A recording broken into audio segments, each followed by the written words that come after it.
Good morning, class, and today will be the good morning, class. I will be your teacher for today, and my name is Teacher Genelle. And for today, we'll briefly discuss about the importance of micromanagement. So when we say microbe or microorganisms, these are entities that couldn't be seen with our naked eyes. So we'll be studying about managing it, and so that we'll be able to keep ourselves safe from any diseases, and for you to as well prepare yourself for unseen circumstances in the future. So let's begin. So there are many types of these organisms, but let's first discuss about parasites. So parasites are organisms that live in or another organism, the host, and benefit at the host's expense. They obtain nutrients and shelter from the host, often causing harm in the process. So there are three main types of parasites, but first, let me tell you about the three types of these organisms. So when you say parasite, this type of relationship benefit from each other with harming the other. On the other hand, the commensalism, they benefit from each other but they do not harm. And the other one is the mutualism.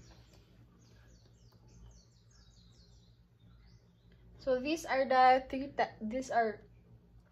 types of parasites: the protozoa, helminths, and arthropods. So we will be reading the definitions of these three. So firstly, the protozoa. The protozoa are single-celled organisms that can cause diseases such as malaria, toxoplasmosis, amoebic dysentery. So they typically infect the digestive and reproductive systems of their host and can be transmitted through contaminated food or water, insect bites, or contact with infected individual. That type of disease that can cost you is the malaria. For instance, the amoebiasis. This is caused by the protozoa, which you can get from contaminated food or water.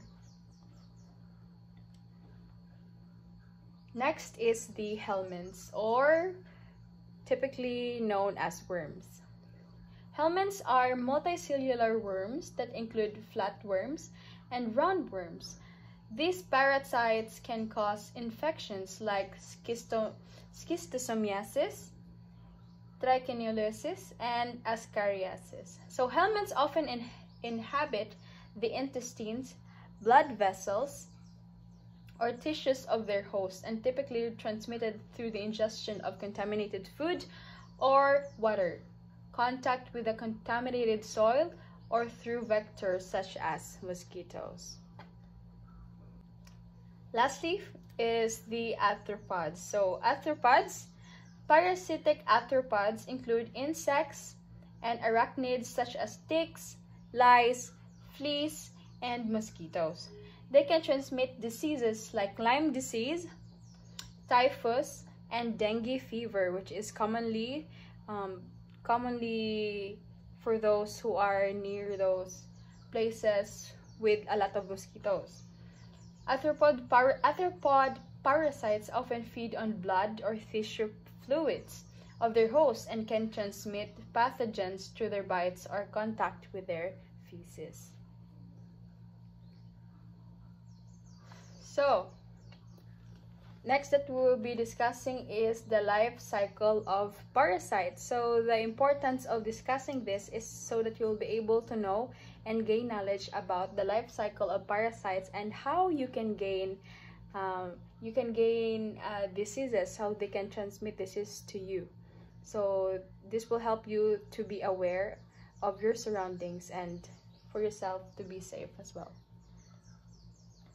So this is the cycle of intestinal hookworms. So it begins with eggs in the feces.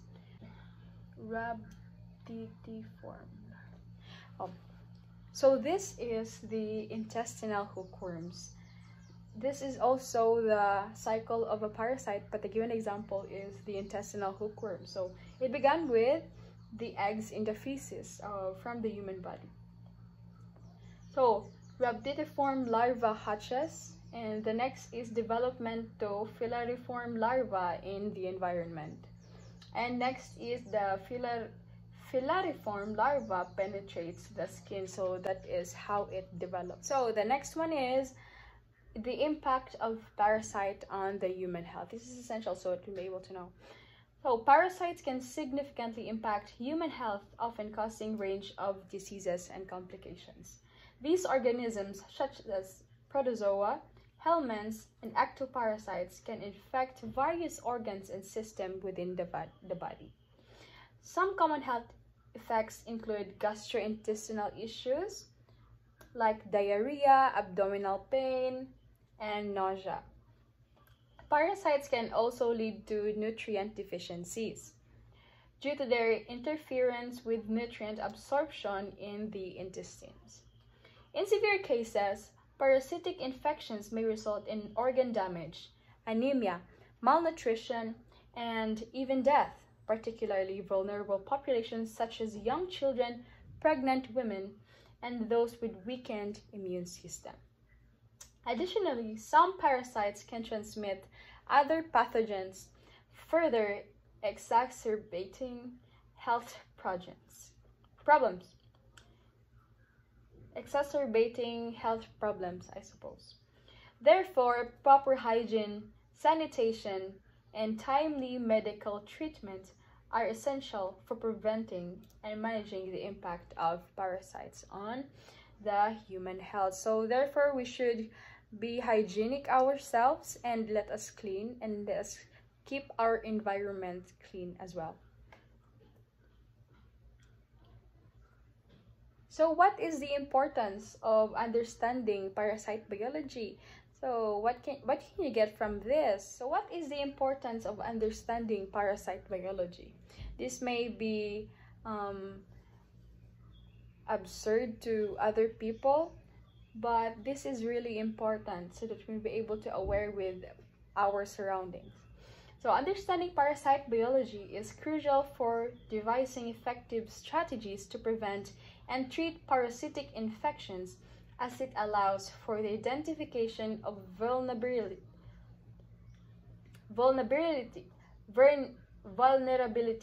that can be targeted by medications or vaccines. Additionally, knowledge of parasite biology aids in accurate diagnosis, risk assessments of transmission, and prediction of outbreaks, contributing to the implementation of timely preventive measures.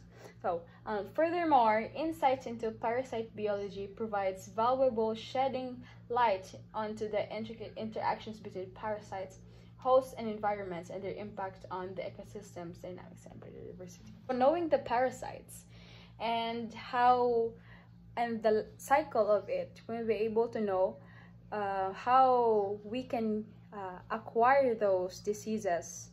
Therefore, with those knowledge in mind, we'll be able to be again aware with what is going on with our surroundings. Like, the purpose of this discussion is for you to be more